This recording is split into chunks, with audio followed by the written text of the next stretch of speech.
Australia, the big, dry continent where more than 80% of the population live in coastal towns and cities.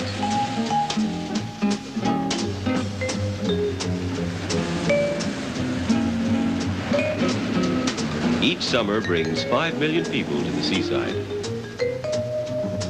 to a stunning 12,000 miles of the finest coastline in the world, a coastline with the ever-presence of sharks. The most dangerous shark areas are along the densely populated eastern seaboard. Australians are the most shark-conscious people in the world, and no wonder. There are more shark attacks in Australian waters than in any other part of the world. The North American coastline is the second most dangerous shark area. During the last half-century, there have been 152 unprovoked attacks there. In the same 50 years, Australia has recorded 278 unprovoked attacks.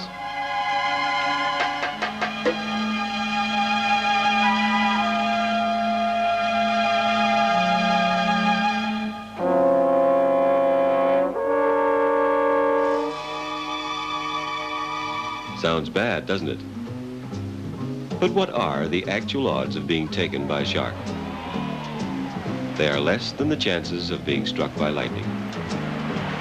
On average, there's less than one fatal shark attack in Australia per year, while there are dozens of fatal road accidents every weekend. But the possibility of being caught in a strange environment and eaten alive is always more horrifying than the infinitely greater chance of being killed by a fellow motorist.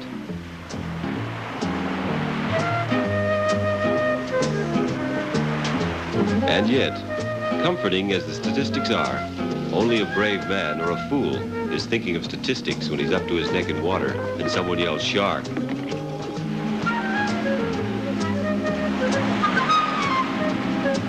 Water to Australians is like snow to Eskimos.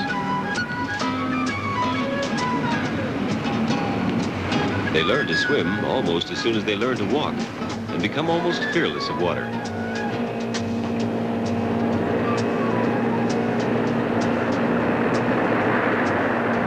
On fine days, the sea becomes a vast playground. But in all their sunny frivolity, there's an element of fear. Possibly the slight but ever-present threat of sharks adds to the excitement of water activities.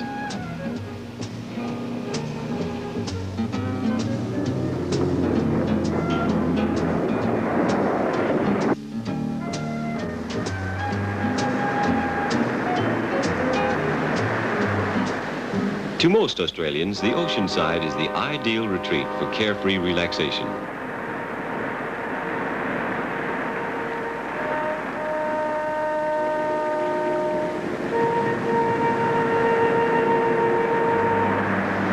For a few, like producer Henri Bource, it provides a far quieter, lonelier retreat.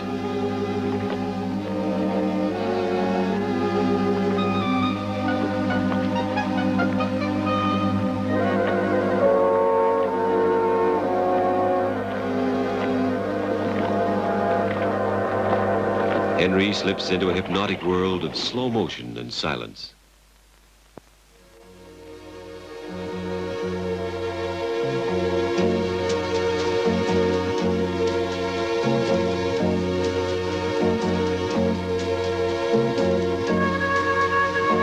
An expert diver, he finds rare freedom in another dimension, observing a world hidden to most.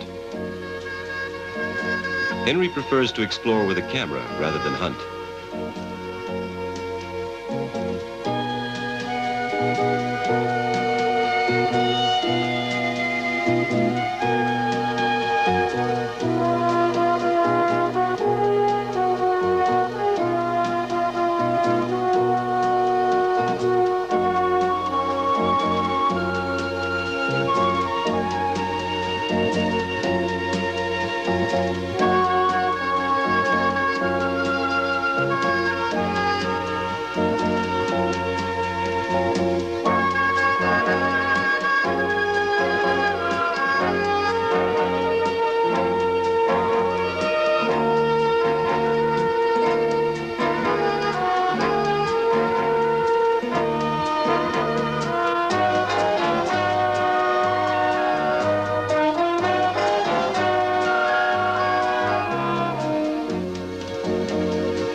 kingdom of green, home of a horde of curious dangers.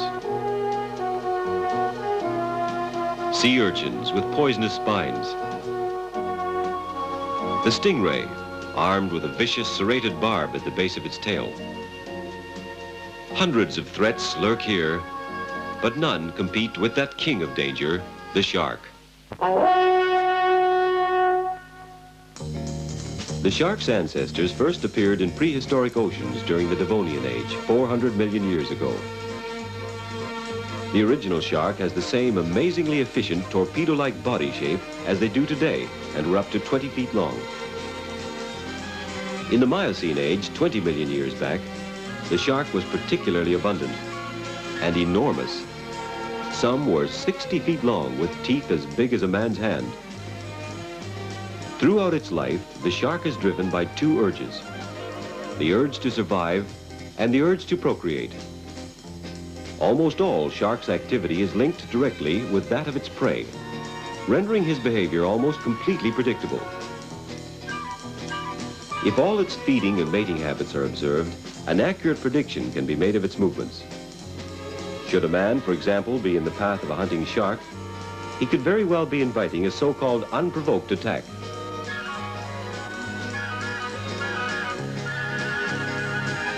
Hungry sharks are not particularly inclined to differentiate between man and other edibles. So the official classification of unprovoked attack is in this light almost meaningless. Even so, the fear and infamy of this lordly survivor of eons of time has inevitably led to the popular saying, "The best shark is a dead one." But this villain of the deep is also a very useful creature. Its skin, for example, covered with tiny teeth-like projections, is so abrasive it was once used for sandpaper. Shark skin produces a tough, durable leather useful for a wide range of goods. For centuries, a traditional use of the skin, utilizing its natural characteristic, has been the making of sword handles. It is said even a coating of fresh blood over the skin will not make the grip slippery.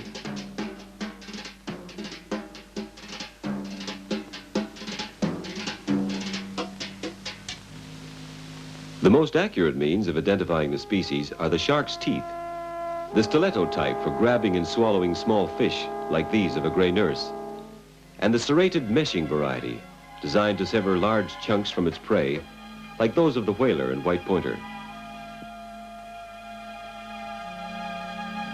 Dependent on a complete set of dentures, nature helps to ensure its survival with an amazing bank of reserve teeth. Within 24 hours of losing a tooth, the next one in line starts to grow into a position to replace it.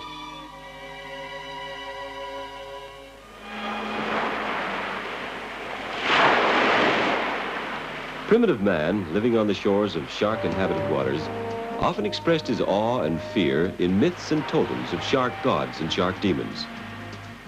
Some tribes still worship the shark as their spirit ancestor, and also have adapted the shark's main offensive, its teeth, to form the lethal part of their weapons. These weapons are so effective that warriors on the Gilbert and Ellis Islands had to protect themselves with suits of coconut fiber armor. The teeth are perforated and tied into a groove along the edge of the sword.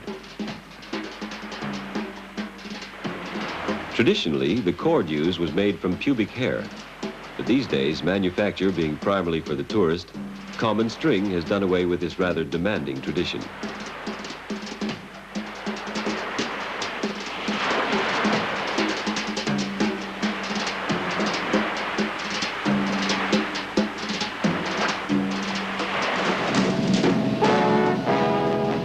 Fishing for sharks is a very popular and highly competitive sport.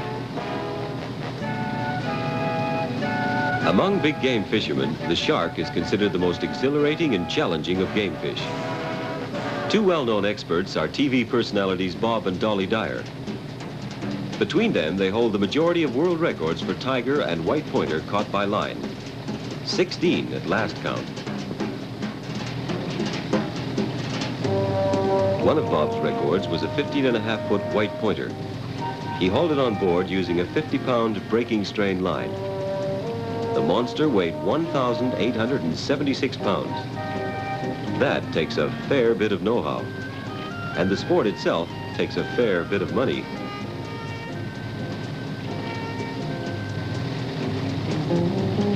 A special flag is flown to indicate which variety of game fish is about to be brought into the weighing station.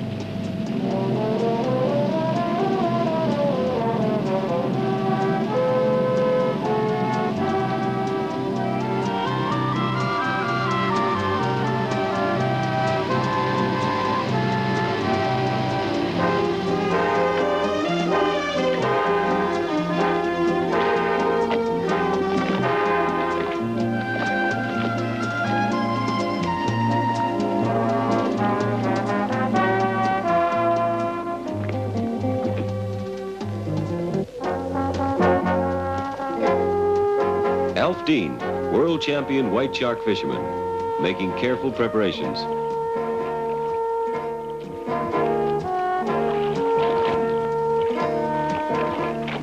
Alf uses whale oil to lay an alluring, provocative slick that the shark can pick up miles away.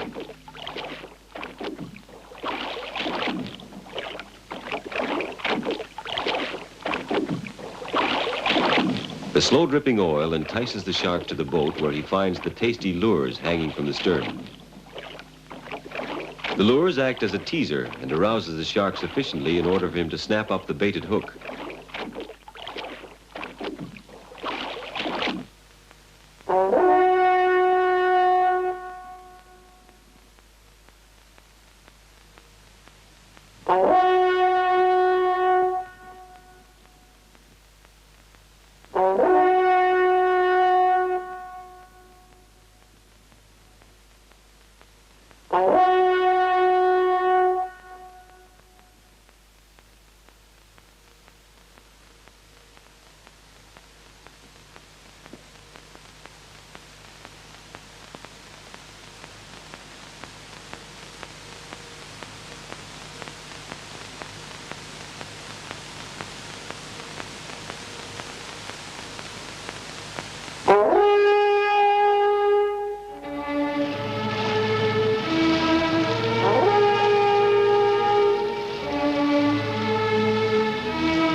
As a shark fisherman is nothing short of incredible.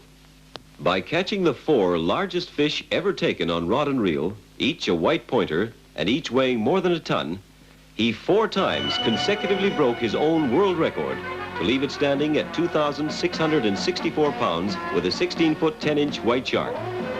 This 13-foot monster carefully inspects the baited hook before finally taking the challenge.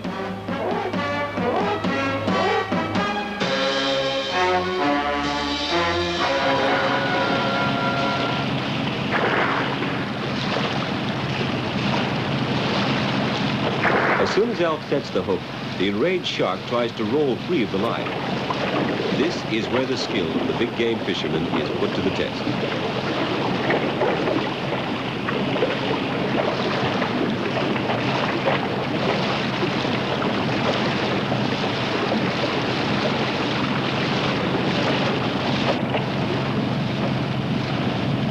The boat must be kept moving so the line doesn't tangle in the rigging.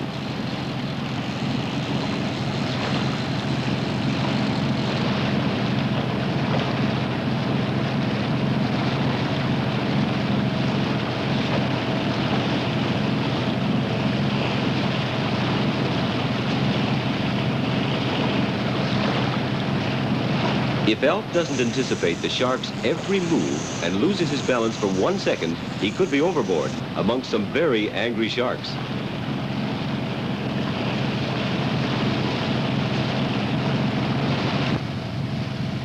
Inch by inch, the shark is brought in to where it can be pulled to the boat by the steel trace. Great care must be taken here should the shark make a final desperate bid for freedom. The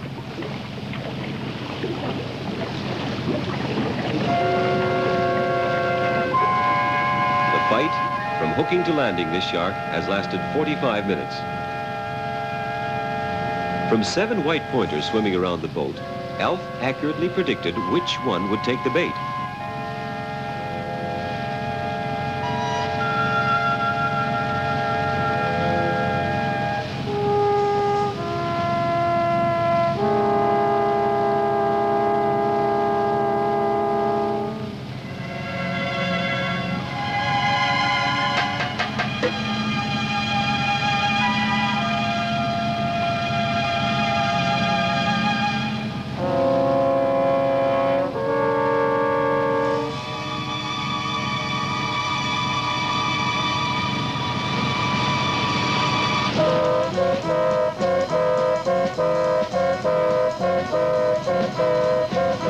Attentively, the sharks circle the boat.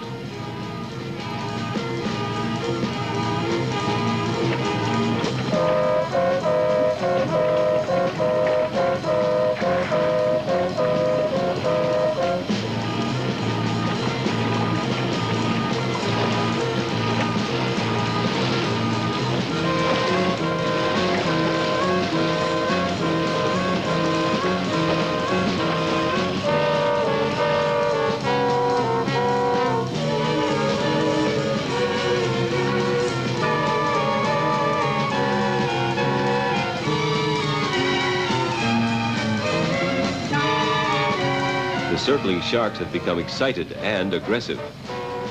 They begin to snap at almost everything, from a submerged cine camera to the boat itself.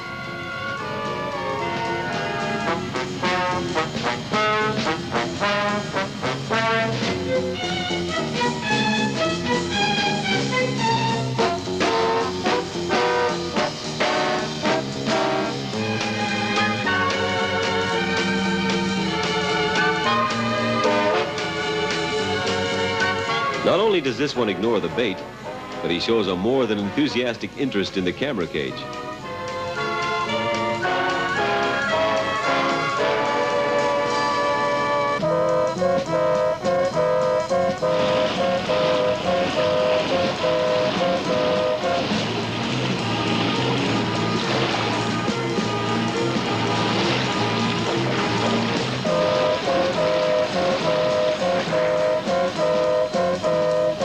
The situation doesn't allow for the slightest error in judgment.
Pounds of meat in a few savage bites, and the best cuts of meat too, from the gill area richest in blood.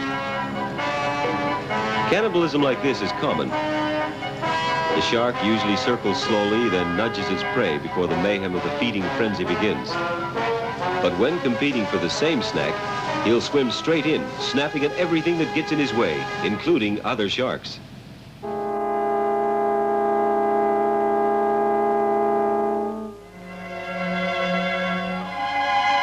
Like man, the shark usually falls prey only to its own kind. A study of the anatomy of the shark gives us some insight into the creature's uniquely successful reign of the sea for so many hundreds of millions of years. The lateral line system picks up the erratic, low-frequency impulses set up by struggling fish or a man. Electrolytic alterations in the water are registered by the ampules of Lorenzini, a number of gelatine-filled sacs which detect the electrolysis created by the acidic action of blood, perspiration, or urine in seawater.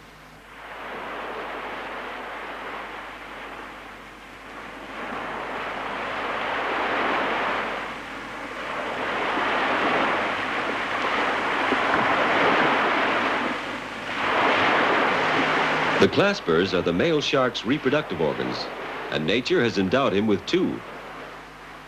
Unlike fish, cetaceans, or sharks and rays, have intercourse, which can last up to 20 minutes. The shark's liver is quite enormous, sometimes weighing as much as 450 pounds, or 1/5 of the creature's weight.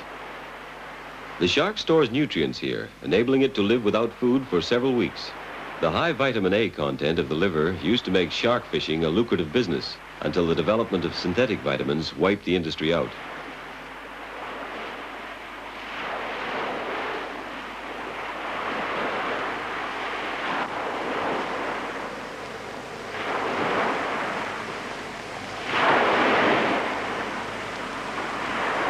In its fight for freedom, this one tore up seaweed from the bottom.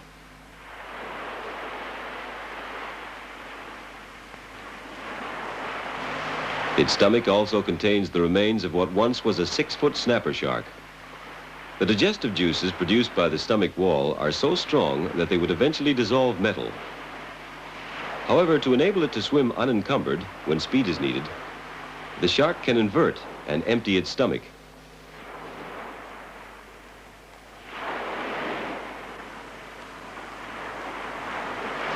A second stomach, somewhat like a spiral staircase, replaces approximately 75 feet of digestive intestinal tract with an ingenious 24-inch organ.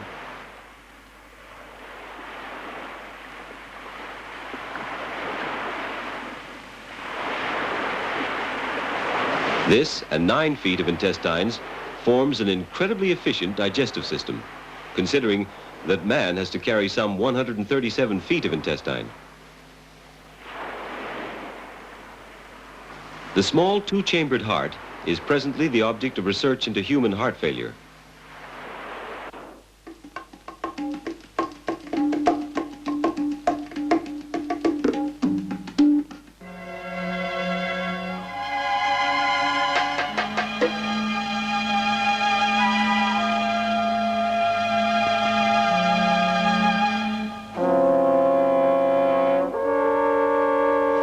Rodney Fox, who very nearly lost his life to a shark, spends much of his free time taking his revenge.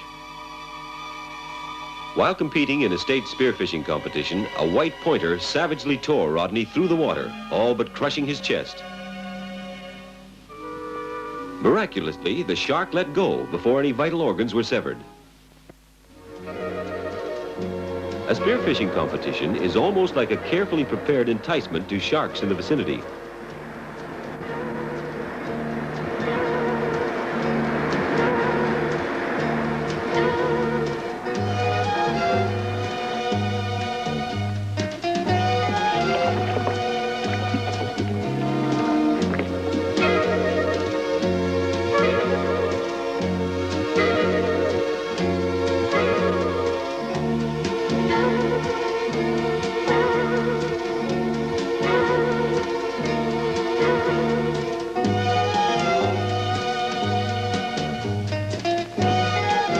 Large numbers of bleeding fish hang from floats in the water for up to 6 hours.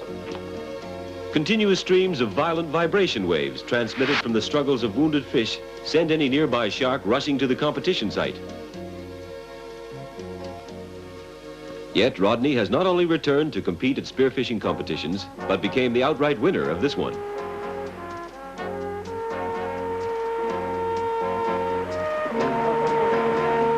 Brian Roger, another shark victim, was attacked in a similar competition in almost the same spot as Rodney.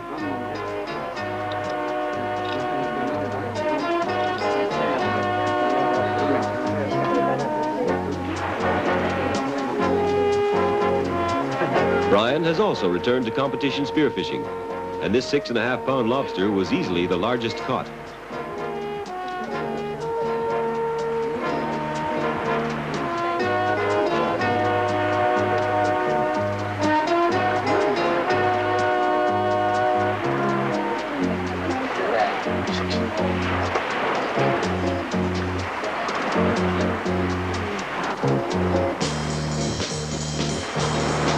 Rodney's scars are an everlasting reminder of the horrible injuries the shark can inflict.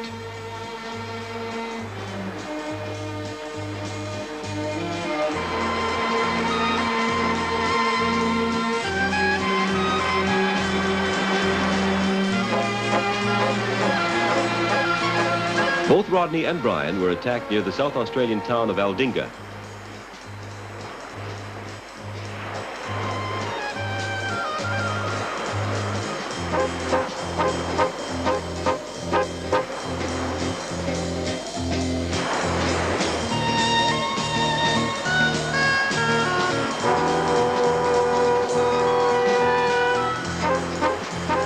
Brian's thoughts wander as he surveys the spot where rescuers brought him ashore after a shark viciously tore at his thigh. Determination and many hours of physical exercise have retained for Brian the full use of his mutilated leg.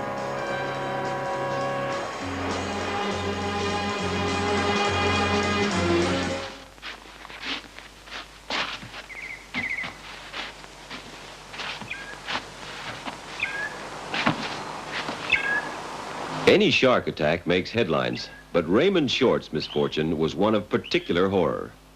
Raymond was a healthy, active boy of 13, holidaying with his parents at Coaldale, New South Wales. He was splashing in the crowded surf in only 4 feet of water when the jaws of an 8-foot shark clamped around his legs. It had to be beaten to death with a surfboard before it relinquished its grip. Raymond was then carried to the hospital, which is only 500 yards from the beach. He survived. And on the day of his release from hospital, he was presented with a gift: the dried jaws of his attacker.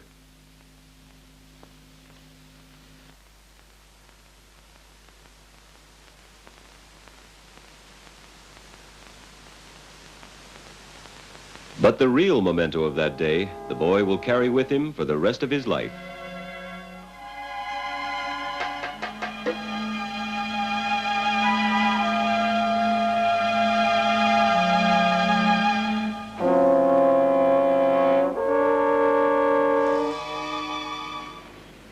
Here's Raymond with another lucky shark victim, Darcy Lorenz. Darcy was attacked 30 years ago while surfing on a rubber float only 2 miles from Coaldale. The shark took one big bite, neatly removing a large piece of Darcy's seat. It took 150 stitches to repair the damage.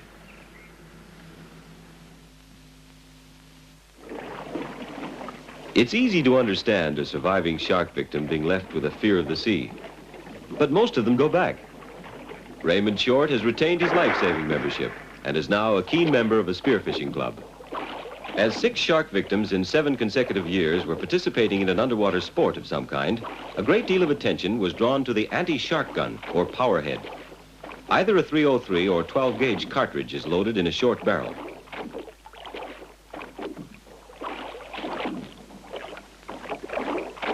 The firing pin is spring-loaded, and discharge is effected by the impact of the weapon striking a solid object.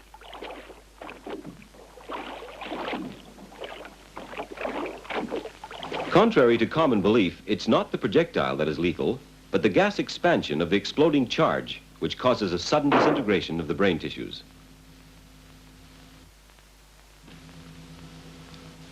If the brain is struck, it causes instant death.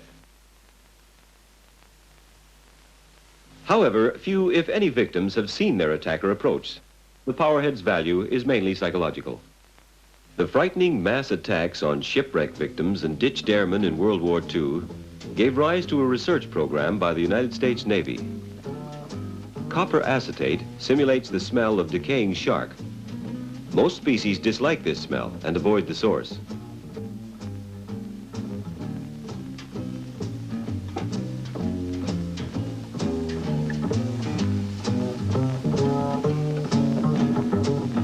Following this discovery, researchers constructed a pack for seamen and airmen to carry, consisting of 20% copper acetate and 80% nigrosin dye.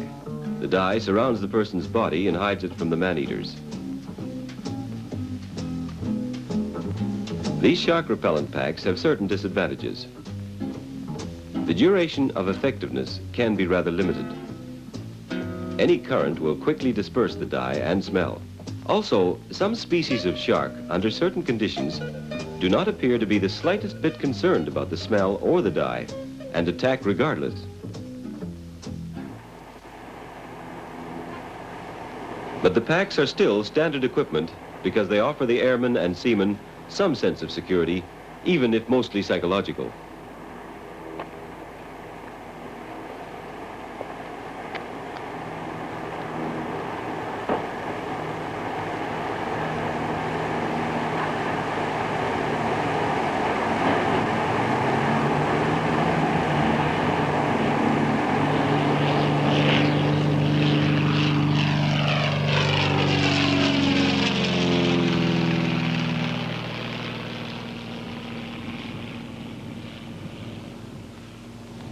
Red alert, enemy aircraft at 310, range 2100, elevation 40, aim and fire when ready.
A recent major advance made by the United States Navy in their continuous search for the perfect shark protection is the anti-shark bag.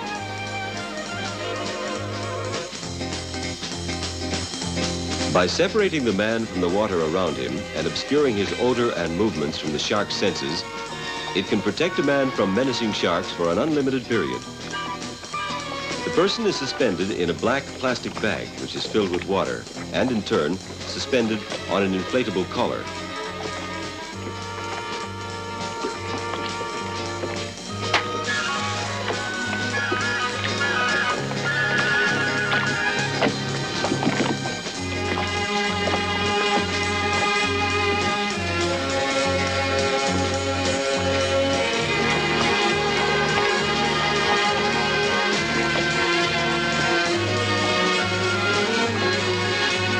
Test reports so far are extremely promising. The shark shows little interest in this strange black object. But the device has yet to be tried against the ferocious man-eating white shark, so its full life-saving potential is not yet known.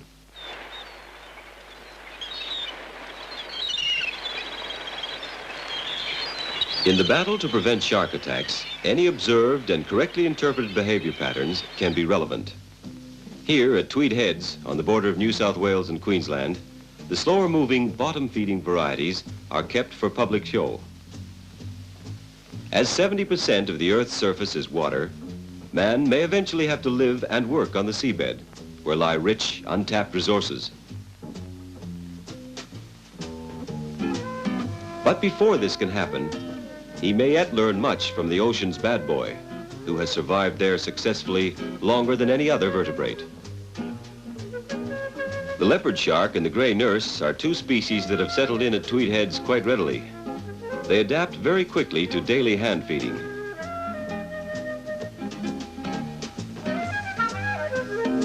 However, being strictly a creature of habit, the diver has to be alert to anything unexpected, because any incident not part of the learned response can quickly transform Mr. Shark from docile to savage.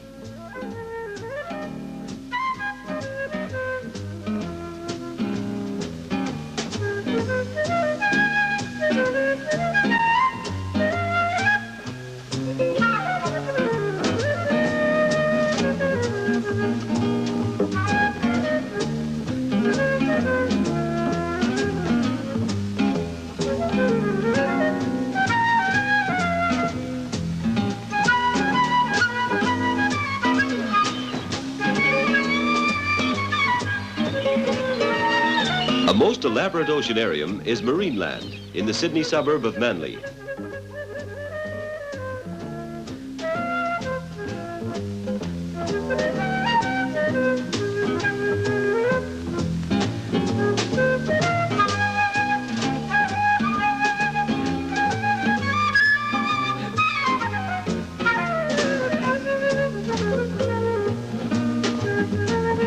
The curator, Jeff Goatby, takes a great interest in the behavior of sharks under his care.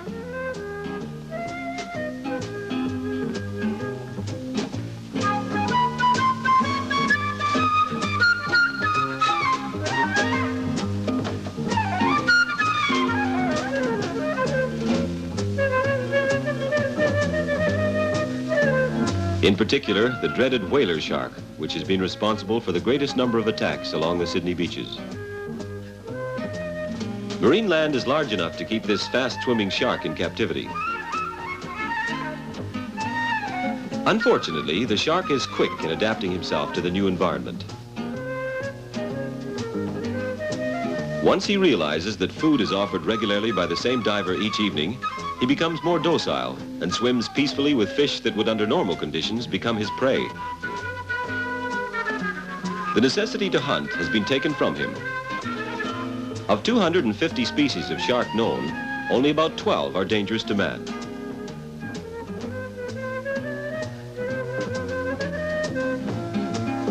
The white pointer, tiger, whaler, grey nurse, and wobbegong sharks are the only 5 species of concern to the Australian people. Only 3 of these, the whaler, nurse, and wobbegong, will live in the confines of an oceanarium, so the public may observe them from safety.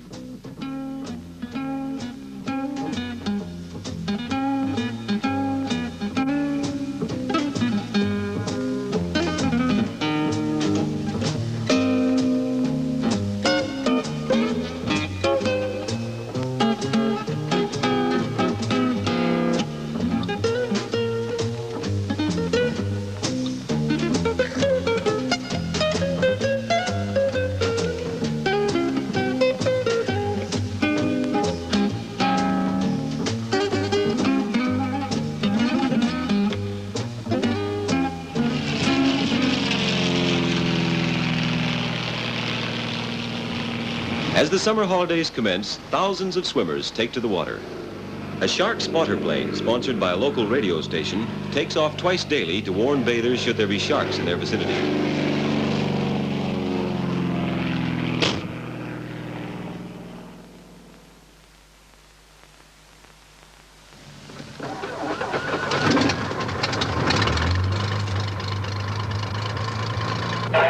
Golf Whiskey, clear for takeoff, and if required, a right turn.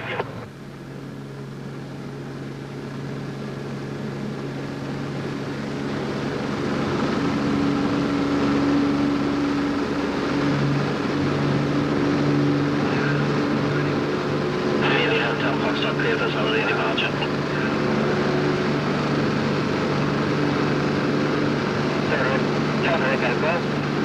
correct. Jump Echo Golf, a right turn and check approaching the runway.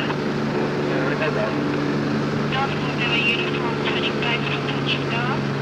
Double November uniform. Graham Evans, the reporter, broadcasts traffic, boating and surfing conditions, while the Cessna cruises at an altitude of 500 feet, patrolling about 120 miles of beaches.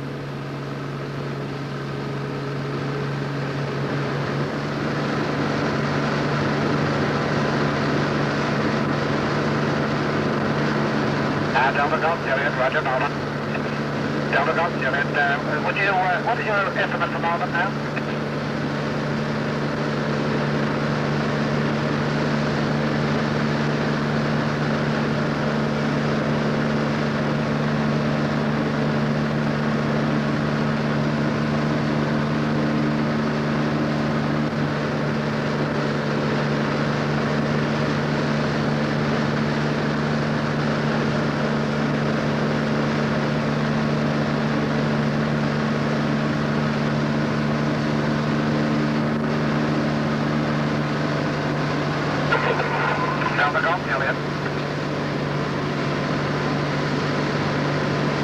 Broadcasting at the moment over Elwood, and we've sighted here quite a large shark, and he's quite close inshore. He's only about 50 yards or so out. There are people in the water, and we advise them very strongly to leave the water. In fact, I think we'll sound our siren right away and just indicate to them that the shark is here. Yes, they've already taken notice, and they're leaving the water, and we hope that they will stay out until we're able to give them the all clear on this shark. He's about 12 feet long, this shark, about 50 yards out. He's cruising parallel with the shore at the moment, undecided as to whether to head in or go out further to sea. We'll keep our eye on him for just a moment or two to let you know what he decides to do if he makes up his mind. No, it looks as if he's going to head even closer inshore, and we will keep our eye on him for just a few more moments, just to see where he's going next.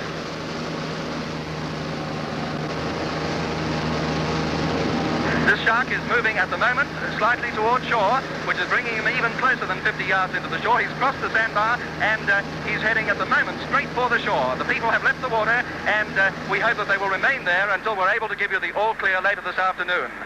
This shark now is he's leveling up. He's running parallel with the shore at the moment, and I don't think he's going to go any closer. He doesn't seem as if he will.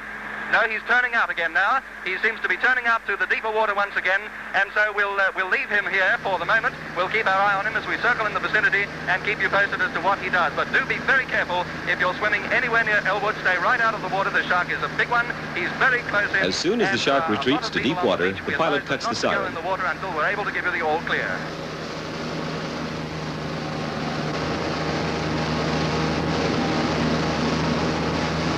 Bathers can safely return to the cool water.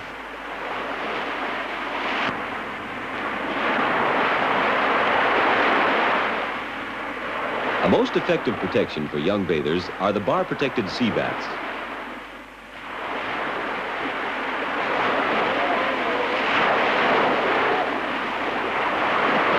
Whether people seek these enclosures for shark protection or for the modern shower facilities is debatable.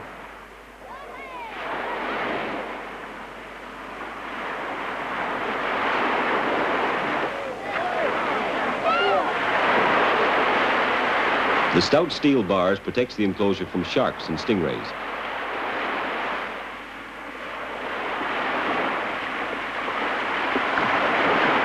The coating of crustaceans and weeds make these bars even more effective.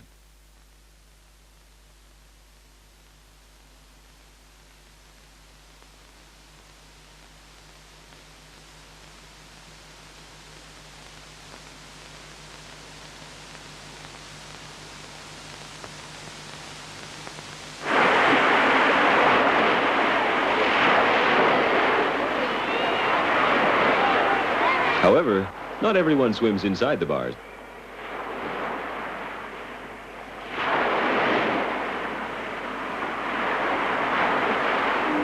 It would seem impossible to protect the keen swimmer who seeks the powerful surf.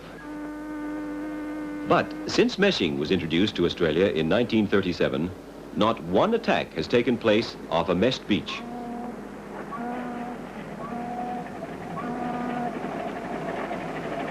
Bob Grunsel, skipper of the Reliance, has the government shark meshing contract for the east coast city of Newcastle.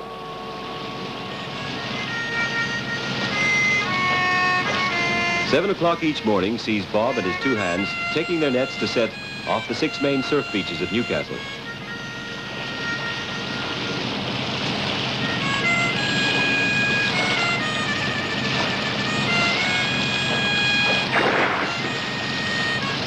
Each net measures 1,000 feet long and 20 feet high as it floats upright off the bottom.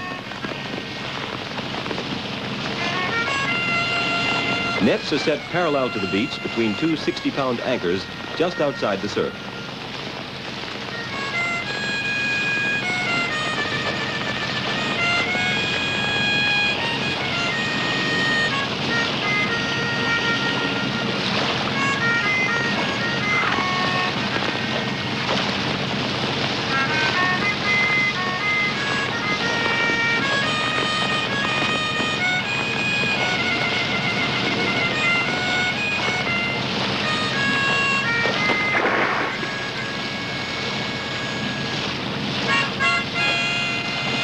As sharks can only swim forward, once they swim into the 8-inch mesh, they're stuck.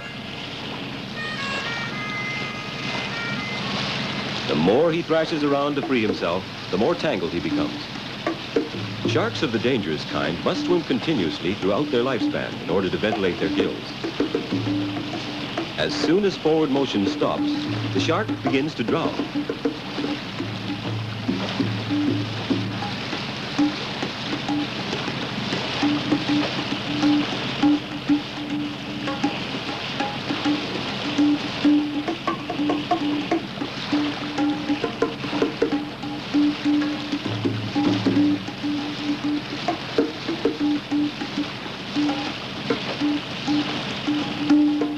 This large whaler has been dead for some time.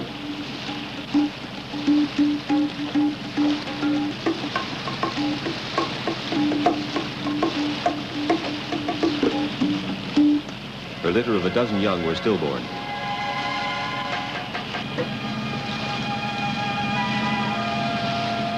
Bob cuts the jaws from the sharks before dumping the carcasses out at sea.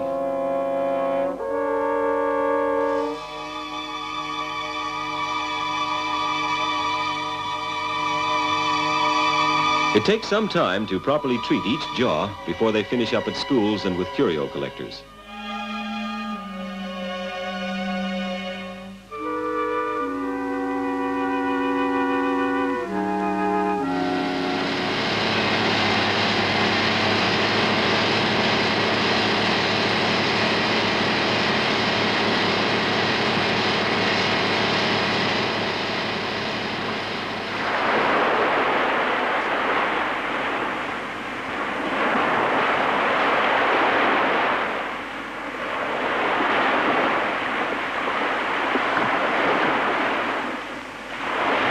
Nets at the Gold Coast resort of Coolangatta reach from bottom to surface.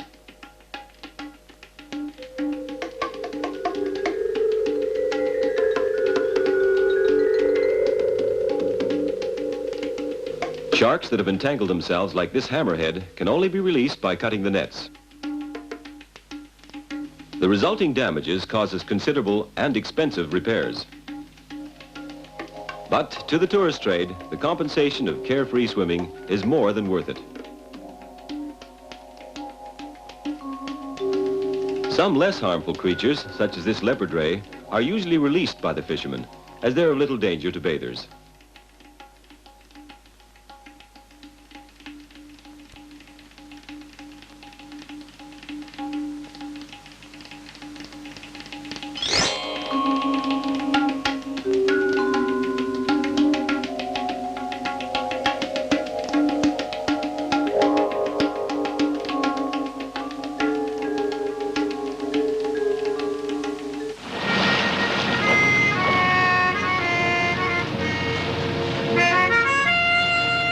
Although the very word shark conveys thoughts of fear and biting, slashing teeth, he's a very valuable commodity to man. Fishing the shark for human consumption is carried out from most Australian towns bordering the Bass Strait regions. Fishing boats will travel many miles to find the school, gummy, and saw sharks, which are the most palatable of sharks.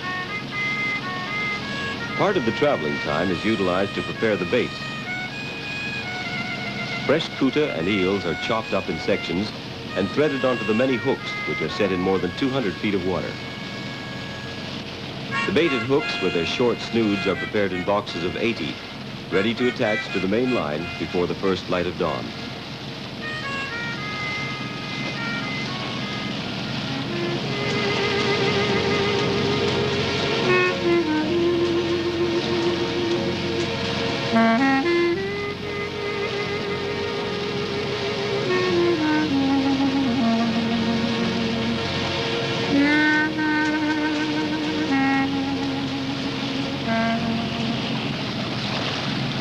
One mile of line is fed to the ocean bottom at a time.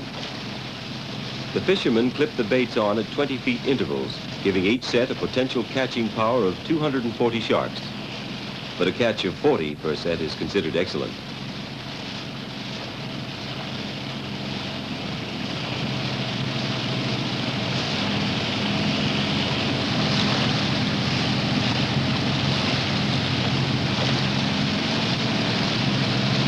Skipper Ray Dickey and Graham, his offsider, can shoot a set in approximately 10 minutes.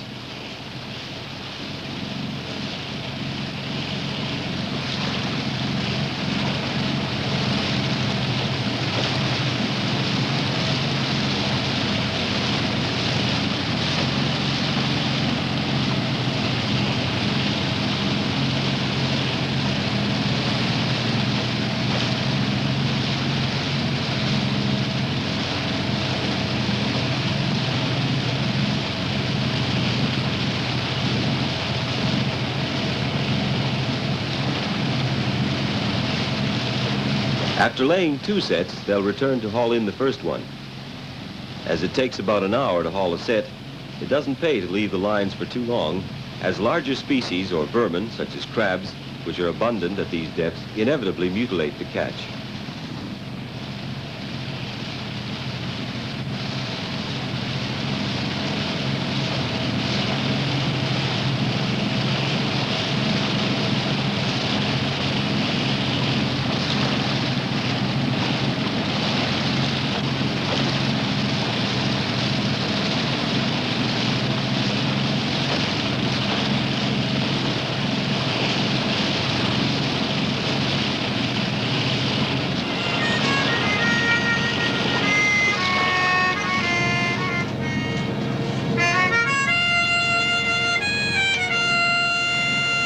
Although these school sharks are not of a species considered dangerous to man, handling takes considerable skill, as they're quite capable of inflicting an injury while freeing the hooks. These adult sharks seldom grow larger than about 5 feet and provide a tasty, boneless meat of high protein content.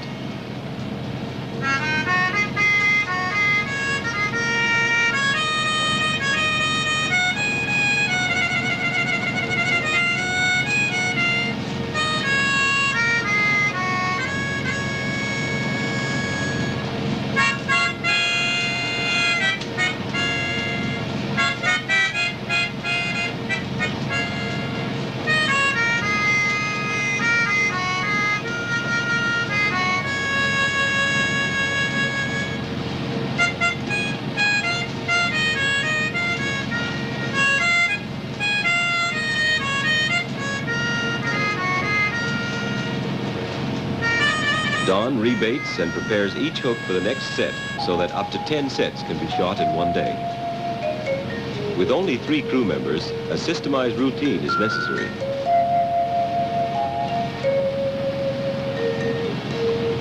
The drum winch pulls in the line automatically and recoils itself into the hold so it may be reset without fouling.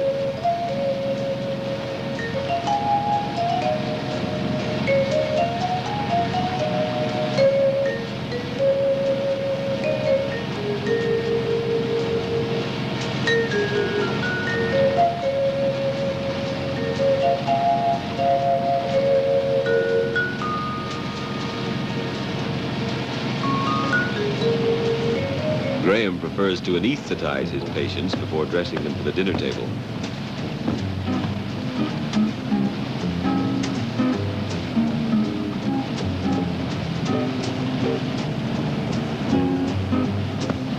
When handling around 200 sharks in one day, it's not advisable to take chances with that many teeth.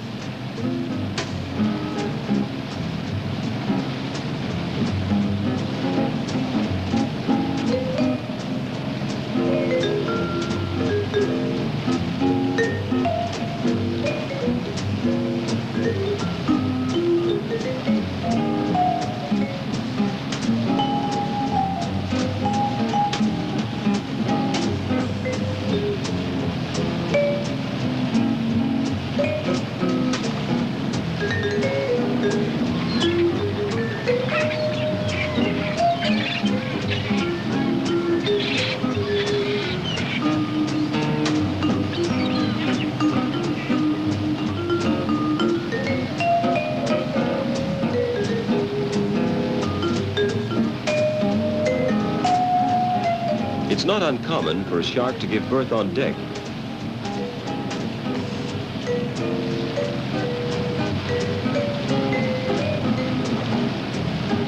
These sharks are born live and fully prepared to fend for themselves at birth.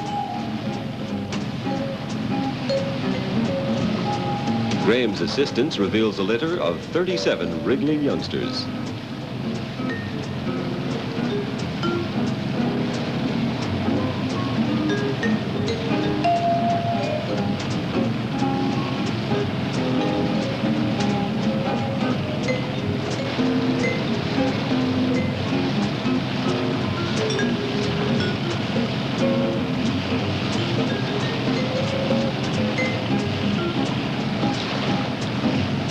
After a premature birth, this youngster retains the yolk sac from which it drew its nutrition while growing inside the mother.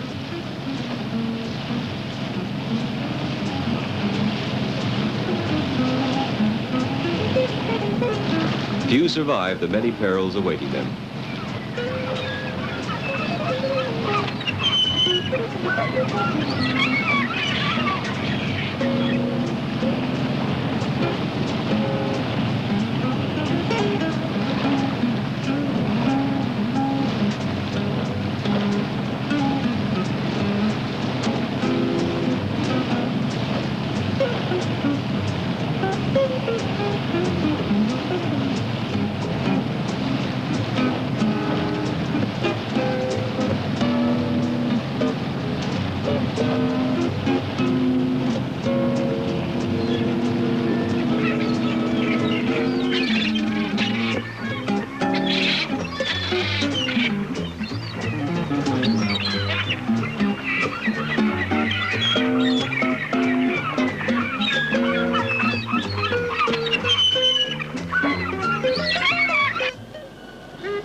Shark used to be sold under many pseudonyms, such as deep-sea cod or French herring, to overcome some of the early prejudices against eating shark meat.